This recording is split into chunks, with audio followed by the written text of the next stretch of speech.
السلام علیکم ورحمۃ اللہ وبرکاتہ۔ اعوذ باللہ من الشیطان اللعین الرجیم، بسم اللہ الرحمن الرحیم۔ الحمد للہ الذی کان موجودا قبل حدوث الاشیاء ویبقی بعد فناء الاشیاء، تفرد بالاولیۃ والقدم ووسم کل شیء ما عدا بالفناء والعدم، كما قال الله شأنه كل شيء هالك إلا وجهه وكل نفس ذائقة الموت، وقال كل من عليها فان ويبقى وجه ربك ذو الجلال والإكرام، والصلاة والسلام على أشرف الأنبياء والمرسلين حبيب إله العالمين بالقاسم محمد،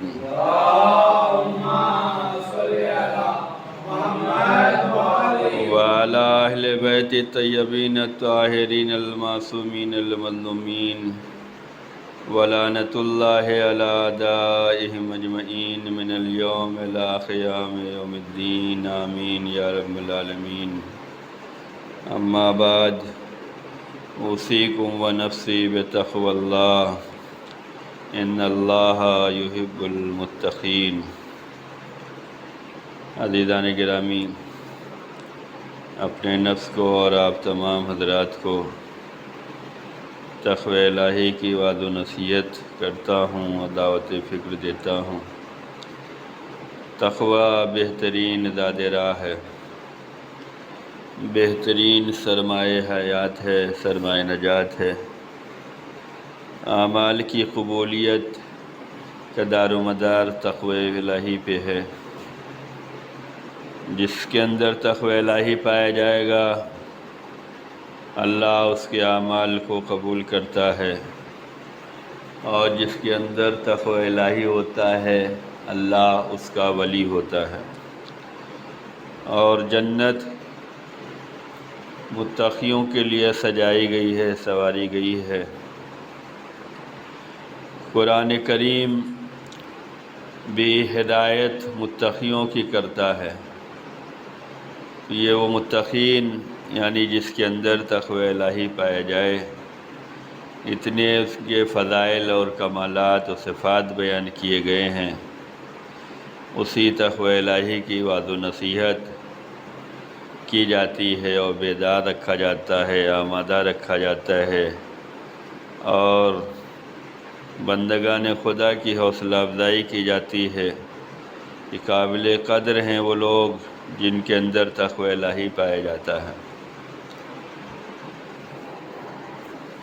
تقوی سب سے پہلی منزل پہ جو ہے وہ اسلام ہے، یعنی تسلیم کر لینا، مسلمان ہو جانا۔ اس کے بعد جو ہے وہ ایمان ہے، اور اس کے اوپر جو ہے وہ تقوی ہے، اور تقوی سے بلند چیز جو ہے وہ یقین کی منزل ہوتی ہے۔ آنے والے جمعے کو جو ہے وہ شہادت حضرت امام علی رضا علیہ الصلوۃ والسلام ہے۔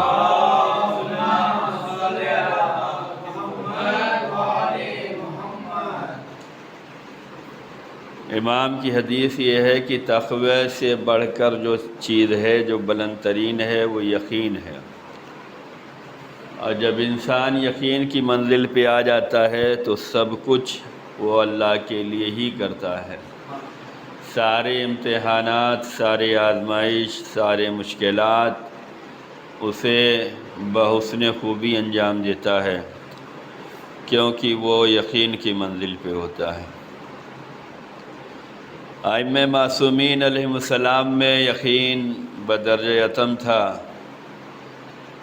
اور اسی یقین کی بنا پر وہ ہر قربانی کو انجام دیتے تھے اور ہر امتحان سے گزر جاتے تھے۔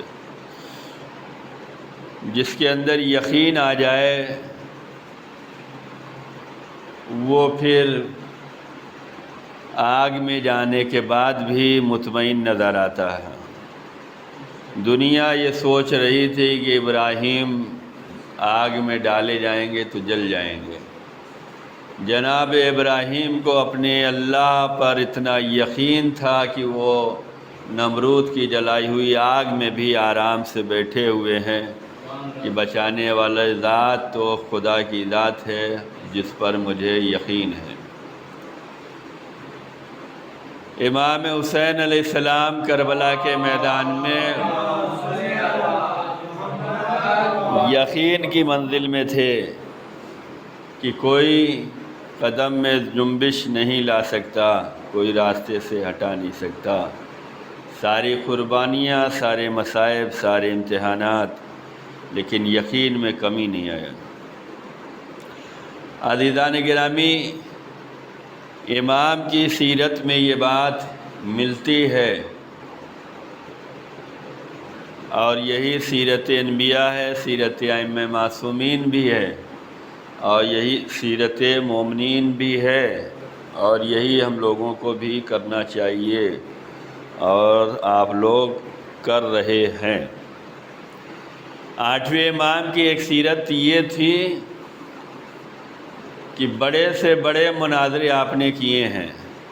مناظرہ بڑا اہم مقام ہوتا ہے کہ جہاں پر انسان کو دلائل دینے ہوتے ہیں، قانع کرنا ہوتا ہے، ان کو سمجھانا ہوتا ہے، نہ جانے کیسے کیسے سوالات ہوتے ہیں، ان کے جوابات دینا اور انہیں مطمئن کرنا ہوتا ہے۔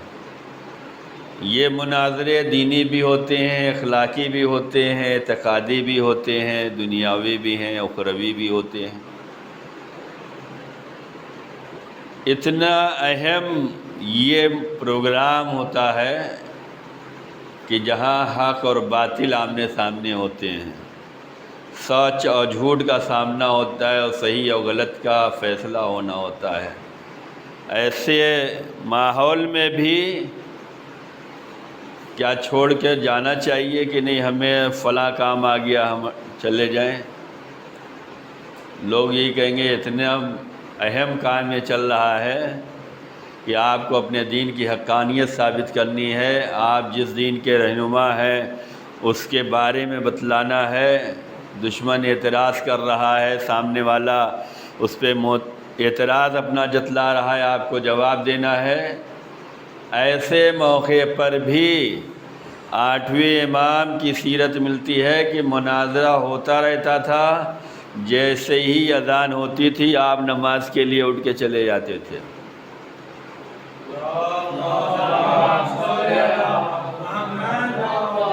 نماز کے لیے اٹھ کر چلے جاتے تھے۔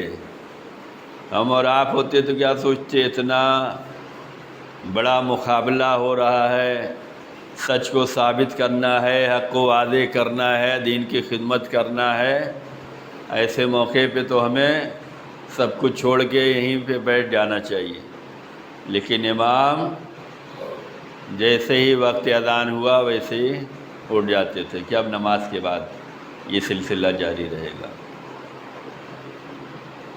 ائمہ معصومین کی سیرتوں میں یہ ملتا ہے کہ جنگ ہو رہی ہے، حق و باطل کی جنگ ہے، کفر و ایمان کی جنگ ہے۔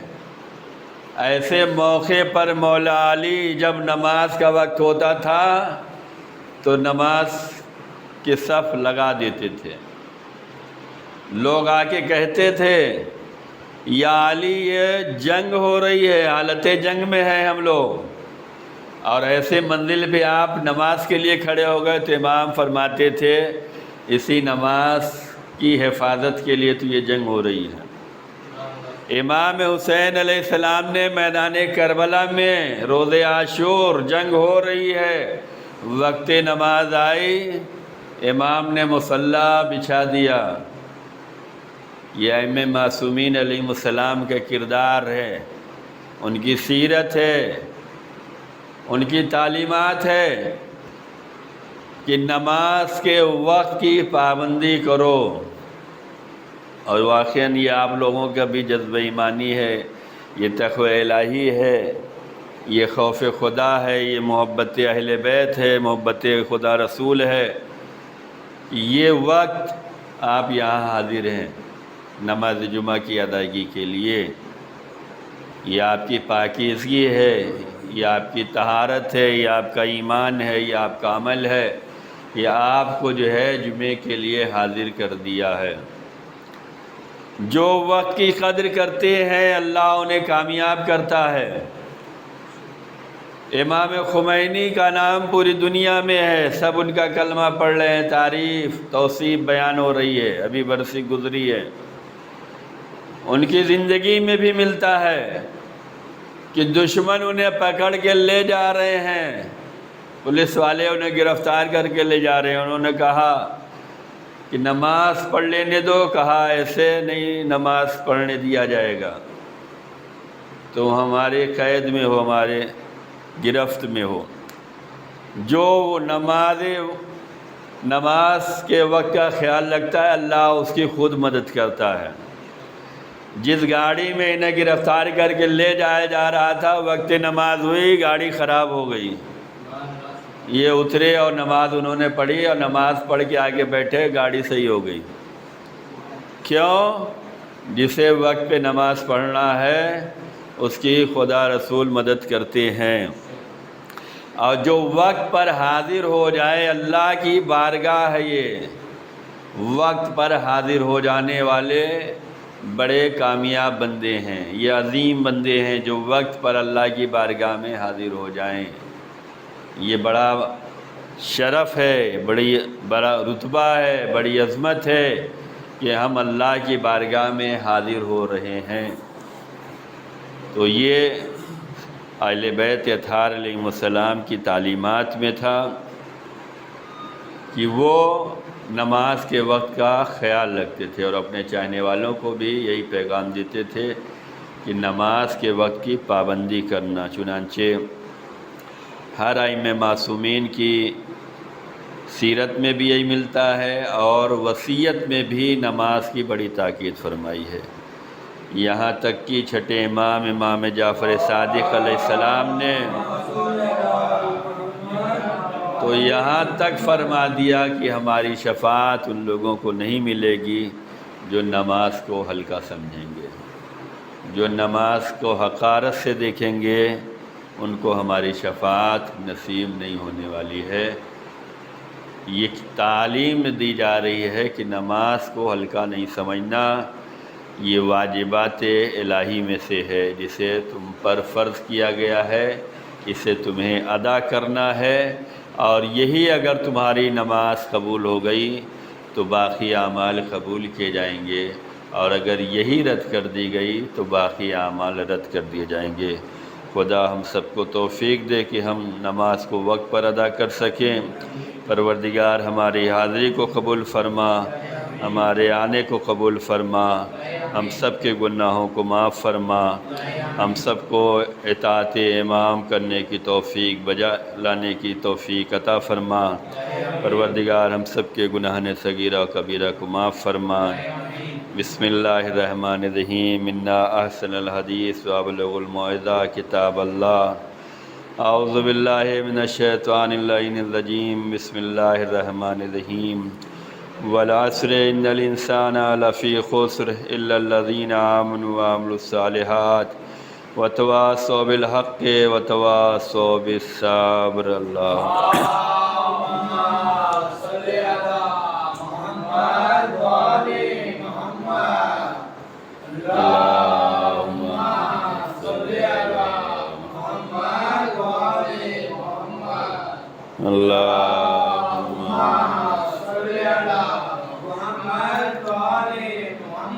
اعوذ باللہ من الشیطان اللعین الرجیم، بسم اللہ الرحمن الرحیم، الحمدللہ الذی لا الہ الا هو الحلیم الکریم، غافر الذنب وقابل التوب وهو الغفور الرحیم، سبحان من سبقت رحمتہ غضبہ وبسط الیدین بالرحمہ، سبحان من لم یکلف نفسا الا دون وسعها عفا عن السیئات ولم یجاز بها، سبحان من لا یزداد ولا معاصی العباد الا کرما وجودا ولا کثرت الذنوب الا عفوا وصفا، نشهد ان لا الہ الا اللہ وحدہ لا شریک له واشهد ان محمدا عبدہ ورسولہ واشهد ان امیر المومنین و اولاد المعصومین حجج اللہ، اما بعد۔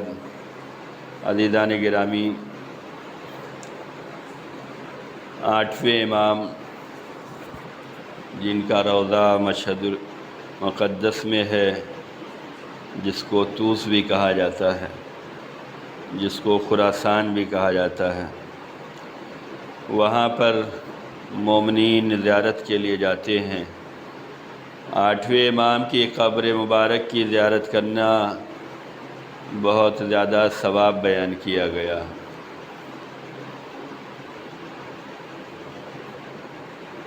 امام کی قبر کی زیارت کا ثواب تمام قبروں کی زیارت سے زیادہ ثواب بیان کیا گیا ہے۔ اس کی وجہ علماء نے یہ بیان کی ہے کہ باقی ائمہ معصومین کی جو قبریں ہیں، جو زیارت گاہیں ہیں، وہاں پر فقط وہ لوگ جاتے ہیں جو مسلمان ہیں۔ مولا علی کی قبر پر وہ لوگ بھی جاتے ہیں جو فقط مولا کو مانتے ہیں، ان کے بعد نہیں مانتے۔ بھئی ماننے والوں میں بہت سے ہیں، بہت سے رسول تک مانتے ہیں، اس کے بعد بدل گئے، بہت سے علی تک مانتے ہیں، اس کے بعد بدل گئے، بہت سے مولا حسین تک ماننے والے ہیں، اس کے بعد بدل گئے، بہت سے چھٹے امام تک ماننے والے ہیں، اس کے بعد بدل گئے۔ لیکن 8ویں امام کی قبر پر زیارت کرنے جو آ رہا ہے، 8ویں امام کے بعد جو ہے لوگ زیادہ نہیں بدلے ہیں، بلکہ ان کی قبر پر جو آ رہا ہے وہ 14 معصومین کے عقیدے پر ہوتا ہے۔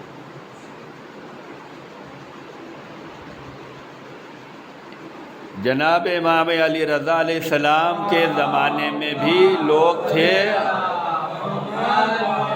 جنہوں نے آپ کو نہیں مانا، لیکن اکثریت نے آپ کی امامت کو تسلیم کیا ہے۔ کیوں نہیں ماننا اور کیوں تسلیم کیا؟ جن لوگوں نے امام کو امام مانا، اس کا مطلب یہ ہے کہ انہوں نے ثابت قدمی دکھلائی، اور جن لوگوں نے 8ویں امام کو امام نہیں مانا، یعنی کہ وہ بہکے، کہیں لالچ میں آ گئے، کہیں بہکاوے میں آ گئے اور وہ الگ ہو گئے۔ 7ویں امام کے اکثر چاہنے والے جو تھے وہ 8ویں امام کو ماننے کے لیے تیار تھے، اور مانا انہوں نے۔ ان کو قاطعیہ کہا جاتا ہے۔ جو 8ویں امام کو، 7ویں امام کے بعد 8ویں امام کو ماننے والے تھے، ان کو قاطعیہ کہا جاتا ہے۔ ہم اور آپ کیا ہیں؟ شیعہ اثنا عشری ہیں، 12 امام کے ماننے والے ہیں۔ 7ویں امام کے اکثر صحابہ اور چاہنے والوں نے 8ویں امام کو مانا، اس لیے کہ ہر امام اپنے بعد آنے والے امام کی کیا کرتا ہے؟ جانشینی کا اعلان کرتا ہے، اپنی قوم میں یہ پیغام دے کے جاتا ہے کہ ہمارے بعد یہ جانشین رسول ہیں، جبکہ یہ پورے پیغام کا سلسلہ جو ہے رسول اللہ نے اپنے زمانے میں بتلا دیا تھا، لیکن یاد دہانی کے لیے، بیداری کے لیے ہر امام اپنے بعد آنے والے امام کے بارے میں بیان کرتا ہے۔ تو 7ویں امام جب دنیا سے جانے لگے، انہوں نے بھی بیان کیا، اور ان کی شہادت کے بعد جو ہے اکثریت نے آپ کو امام مانا، اور کچھ لوگوں نے جو ہے وہیں پہ توقف کیا، وہیں پہ رک گئے، وقف کر لیا، امام کو نہیں مانا۔ اس فرقے کا نام واقفیہ ہے، جو 8ویں امام کو نہیں مانتے، 7ویں امام تک آ کے رک گئے۔ اچھا، جتنے ہدایت والے ہیں ان کی بھی اپنی دلیلیں ہیں، اور جتنے گمراہ ہونے والے ہیں ان کی بھی اپنی دلیلیں ہیں۔ جو غدیر کے ماننے والے ہیں ان کی دلیل یہ ہے کہ اللہ نے رسول اللہ سے میدان غدیر میں اعلان کروایا ہے، اور جو ثقیفہ میں جانے والے ہیں وہ کہتے ہیں رسول نے کسی کو بنایا نہیں تھا، یہ ذمہ داری امت پہ چھوڑ گئے۔ تو دلیل سب کے پاس ہے، یہ دلیل سب کے پاس ہے، لیکن اگر یہی دلیل کے اندر انسان کو خوف خدا ہوتا تو کبھی دلیل جو ہے غلط نہ دی جاتی، کبھی جھوٹ نہ بولا جاتا۔ دلیل دینا کمال نہیں ہے، دلیل جو دی جا رہی ہے یا یہ سچ ہے یا غلط ہے یہ دیکھنا کمال ہے، یہ صحیح ہے یا جھوٹ ہے۔ ورنہ جو سقیفہ والے ہیں وہ بھی کہتے ہیں کہ رسول نے کسی کو بنایا نہیں، اگر یہ تقوی الہی ہوتا تو جھوٹ کا سہارا کبھی نہ لیا جاتا۔ باغ فدق غصب کیا گیا، جھوٹ کا سہارا لیا گیا، جھوٹی حدیث بیان کر دی گئی۔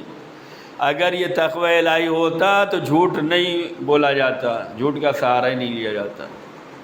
تو ہر ایک کی اپنی اپنی دلیل ہے۔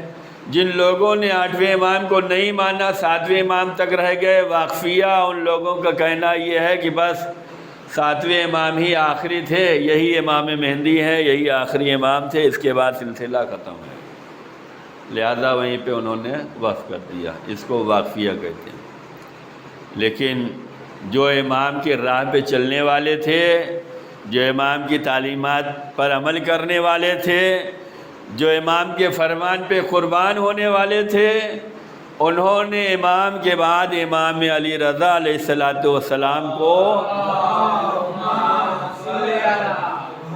امام اور جانشین رسول اور معصوم جانا، رہبر جانا، اور انہوں نے امام کو جو ہے قبول کیا، ان کی امامت کو قبول کیا۔ بعض دفعہ جو ہے حکومتیں کسی کو کنٹرول کرنے کے لیے آفر دیے جاتے ہیں۔ مولا امام علی رضا علیہ السلام ولی عہدی کا عہدہ نہیں قبول کر رہے تھے کہ نہیں ہمیں یہ نہیں چاہیے، ہمیں وہی عہدہ کافی ہے جو خدا رسول کی طرف سے ملا ہے۔ جو خدا رسول کی طرف سے مل رہا ہے یہ بڑے عہدے ہوتے ہیں، لیکن نہیں، ولی عہد آپ کو قبول کرنا ہے۔ ہر انسان اپنے مقصد کو بتاتا بھی نہیں ہے، انسان کا ظاہر کچھ ہوتا ہے، باطن کچھ ہوتا ہے۔ امام کو آفر ہے ولی عہدی قبول کیجئے، آپ کا حق ہے، آپ یہ عہدے پہ جچتے ہیں۔ امام منع کرتے رہے، آخر اس کا اصرار بڑھتا رہا۔ امام نے کہا ہم کچھ شرطوں کے ساتھ قبول کرتے ہیں کہ ہم مداخلت نہیں کریں گے۔ ولی عہدی کا عہدہ اس لیے دیا جا رہا تھا تاکہ امام یہیں دربار میں رہیں اور ہم ان کے حالات پر نگاہ بنائے رہیں۔ حکومت کو امام وقت سے بڑا ڈر لگتا ہے، حکومتوں کو امام کے چاہنے والوں سے بھی بہت ڈر لگتا ہے۔ نظر بنائے رکھیں، اس لیے ولی عہدی کا عہدہ کہ یہیں رہے، ہماری نظروں میں رہے، ہم دیکھیں کون کیا کر رہا ہے۔ اور جب اس سے بھی بس نہ چلا تو اپنی بیٹی کا رشتہ بھی، جو رشتہ امام سے کیا گیا ہے اس کی ایک سبب جو ہے، اس کا ایک سبب یہ بھی بیان کیا گیا تاکہ باہر سے نگاہ ہم رکھیں گے اور گھر سے خبر بیٹی دیتی رہے گی۔ تو بعض لوگ شرف کے لیے شادیاں کرتے ہیں اور بعض لوگ جو ہے گھر کی خبر لینے کے لیے شادیاں کرتے ہیں، کیا چل رہا ہے۔ یہ شادی کبھی راس نہیں آتی، ایسی شادیاں تاریخ میں بہت بڑی پڑی ہیں، اور ایسے کو اللہ نے کبھی صاحب اولاد بنایا ہی نہیں۔ جنہوں نے معصومین پر شکنجہ کسنے کے لیے یا حالات ان کے راز کو لینے کے لیے، ان کے مقصد کو پامال کرنے کے لیے شادیاں کی ہیں، اللہ نے کبھی ایسے لوگوں کو صاحب اولاد بنایا ہی نہیں۔ تم یہ چاہ رہے ہو کہ شادی ہم اپنی بیٹی دے دیں تو ہم راز لیتے رہیں گے، ہم ان کے مقصد کو پامال کرتے رہیں گے، ہمیں پتہ رہے کہ کیا پلان چل رہا ہے۔ یہی امام علی رضا علیہ السلام کے ساتھ کیا گیا، اور شکایت آتی رہی اور وہ منزل بھی آئی۔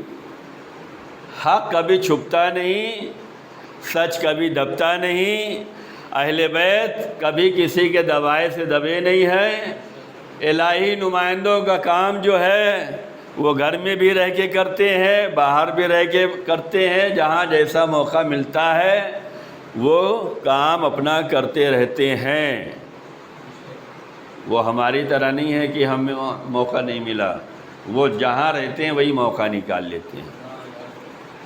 ہم ولی عہدی قبول نہیں کر رہے ہیں، اگر تم دے رہے ہو تو یہاں پر بھی ہم وہی کام کریں گے جو خدا رسول کا کام ہے۔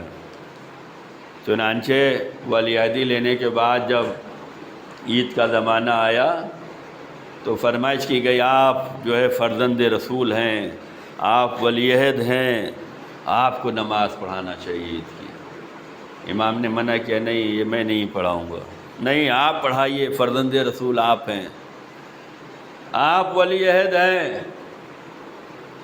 امام نے کہا ٹھیک ہے ہم نماز پڑھائیں گے، لیکن ایسے پڑھائیں گے جیسے رسول اللہ پڑھاتے تھے۔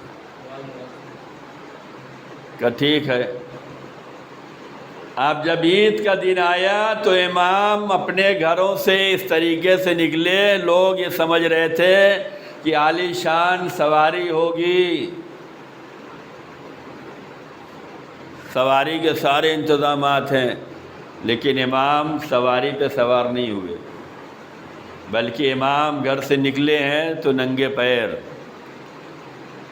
تسبیح گھماتے ہوئے، تکبیر کی آواز بلند کرتے ہوئے، اور جتنے لوگوں نے اس منظر کو دیکھا وہ بھی امام کے ساتھ اسی راہ پہ چل دیے۔ ابھی تک انتظار یہ ہو رہا تھا کہ یہ سواری ہے، ابھی امام نکلیں گے، اس پہ سوار ہوں گے، اس کے بعد جو یہ قافلہ چلے گا، عالی شان قافلہ ہوگا، عید کی نماز پڑھنے جا رہے ہیں، عید کا جشن منایا جائے گا۔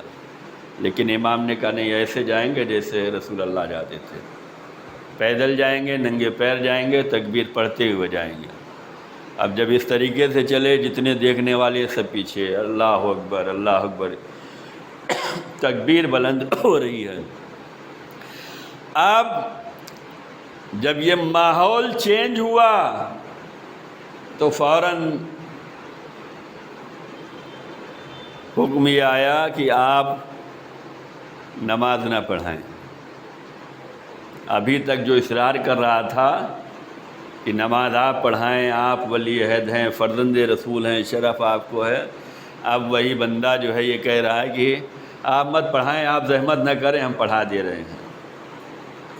امام نے کہا ہم نے پہلے ہی کہا تھا۔ امام واپس ہو لیا۔ امام نے اپنا کردار دکھلا دیا کہ ہمارا ہی وہ کردار ہے جس کردار کو دیکھ کر رسول اللہ یاد آئیں گے، سیرت رسول یاد آئے گی، تعلیمات رسول یاد آئے گا، زمانہ رسول یاد آئے گا، عبادت رسول یاد آئے گی۔ ہم ہی وہ والے رسول ہیں۔ اور جو لوگ رسول کی تعلیمات کو پہنچانا چاہتے ہیں وہی ایک صلوات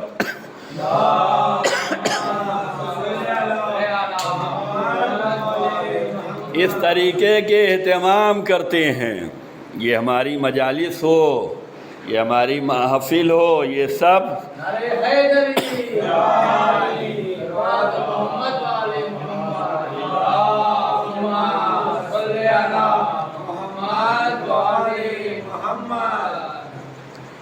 تو اس نے جو ہے کہا آپ زحمت نہ کریں، ہم پڑھا دیتے ہیں۔ مولا نے کہا ہم تو پہلے ہی سے یہ کہہ رہے تھے۔ تو کردار اہل بیت کہاں نظر آیا؟ سیرت رسول کا، تعلیمات رسول کا، امام کے ہاں نظر آیا۔ اور تعلیمات رسول اور سیرت رسول سے ہٹ کر کردار کہاں نظر آیا؟ وہ جو حکومت پہ بیٹھے ہوئے تھے۔ یہ حکومتیں کیوں خلاف رہتی ہیں امام وقت کے؟ کہ ان کے سامنے خدا رسول کی تعلیمات نہ جانے پائے، اگر انہیں موقع مل جائے گا تو خدا رسول کی تعلیمات ہی نشر ہوگی، اور جہاں خدا رسول کی تعلیمات ہوگی وہاں باطل پنپ نہیں سکتے۔ اس نے جو ہے امام سے معذرت کر لی، امام بھی آ گئے کہ بس اتنا ہی کافی ہے، لوگوں نے دیکھ لیا حق کیا ہے، سچ کیا ہے، کردار کیا ہے۔ آج ہماری صفوں میں بھی بعض لوگ ایسے ہیں جو جمعے کی مخالفت کرتے ہیں، نماز عید کی مخالفت کرتے ہیں، اور کیا کہتے ہیں یہ امام کا حق ہے۔ صحیح بات ہے، امام کا حق ہے، لیکن کیا کوئی یہ بتلا سکتا ہے کہ 14 معصومین میں سے 13 معصوم تو مرد تھے؟ ان 13 معصوموں نے جو نماز پڑھائی ہے تو کیا پوری دنیا میں ایک ہی جماعت لگی ہے؟ سب نے مدینے میں پڑھایا ہوگا تو کیا کوفے والے جو ہے اسی جماعت میں شامل تھے، ہندوستان والے بس اسی جماعت میں شامل تھے کہ ہم یہیں سے نیت کر رہے ہیں ٹائم ہو گیا، یا ہر جگہ الگ صف لگی، جماعت لگی؟ جو آج ہم اس امید پہ ہیں کہ امام کا حق ہے، امام کے پیچھے پڑھیں گے۔ امام کے پیچھے کھڑے ہونے کے لیے پہلے اپنے کو تیار تو کر لو۔ یہ گمراہ کیا جا رہا ہے، یہ گمراہی میں ڈالا جا رہا ہے۔ یہ ویسے ہی ہے جیسے ہمیں ووٹ دو تو 15 لاکھ ملیں گے۔ ملا کسی کو؟ امام کا انتظار، امام کے پیچھے پڑیں گے۔ تیاری کتنی ہے؟ دعویٰ تو بڑا ہے، لیکن اس دعوے کے اندر کھوکھلا پن ہے کہ عمل نہیں ہے، ایمان مضبوط نہیں ہے۔ تو یہ ہمیں تعلیمات یہاں سے ملنے والی ہے، تو ہمیں چاہیے کہ ہم در اہل بیت کبھی بھی نہ چھوڑیں، اس در سے وابستہ رہیں۔ اس در پر وابستگی تبھی ہوگی جب ہم اللہ رسول کے فرمان پر عمل کرتے رہیں گے، اور سب سے بڑی ذمہ داری ہماری یہ ہے کہ ہم وقت نماز کی پابندی کریں۔ یہ پابندی سے ہی ہمیں اس راہ پہ ثابت قدمی ملنے والی ہے، اور جتنا انسان نماز کا پابند ہوگا اتنا ہی وہ در اہل بیت کا بھی پابند ہوگا، اس لیے کہ یہی وہ سیرت ہے، یہی وہ تعلیمات ہے جس کے لیے زیادہ تاکید کی گئی ہے۔ آج کی سب سے افضل ترین عبادت اہل بیت اطہار علیہ السلام پر درود و سلام بھیجنا ہے۔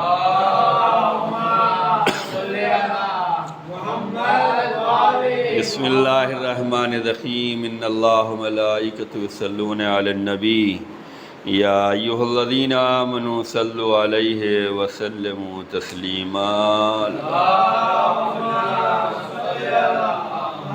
اللہم صل علی سید المرسلین شفیع المذنبین نبینا محمد۔ اللہم صل علی سید الوصین امیر المومنین علی ابن ابی طالب۔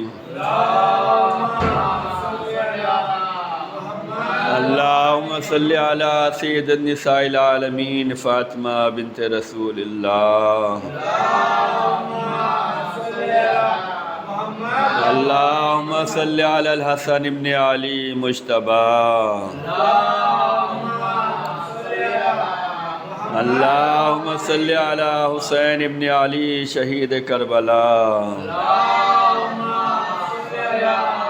اللہم صل علی علی بن الحسین زین العابدین۔ اللہم صل علی محمد بن علی باخر النبیین۔ اللہم صل علی جعفر ابن محمد الصادق۔ اللہم صل علی موسیٰ ابن جعفر الکاظم۔ اللہم صل علی علی ابن موسیٰ الرضا۔ اللهم صل على محمد ابن علي تقي الجواد اللهم صل على علي ابن محمد هادي النقي اللهم صل على الحسن ابن علي الذكي العسكري اللهم صل على مولانا صاحب العصر والزمان الحجة ابن الحسن القائم المهدي صلواتك عليه وعلى آبائه في هذه الساعة وفي كل ساعة وليا وحافظا وقائدا وناصرا ودليلا وعينا حتى تسكنه أرضك طوعا وتمتعه فيها طويلا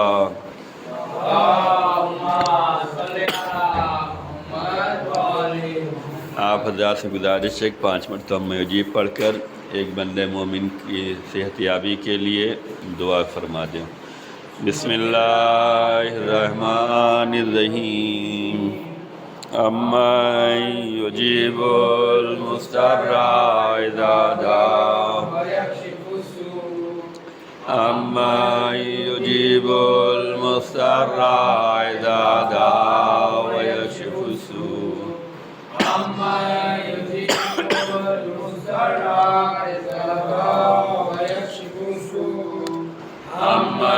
یجیب المضطر اذا دعا ویکشف السوء. اللهم صل على محمد وآل محمد. بسم اللہ الرحمن الرحیم. انا اعطیناک الکوثر فصل لربک وانحر ان شانئک هو الابتر.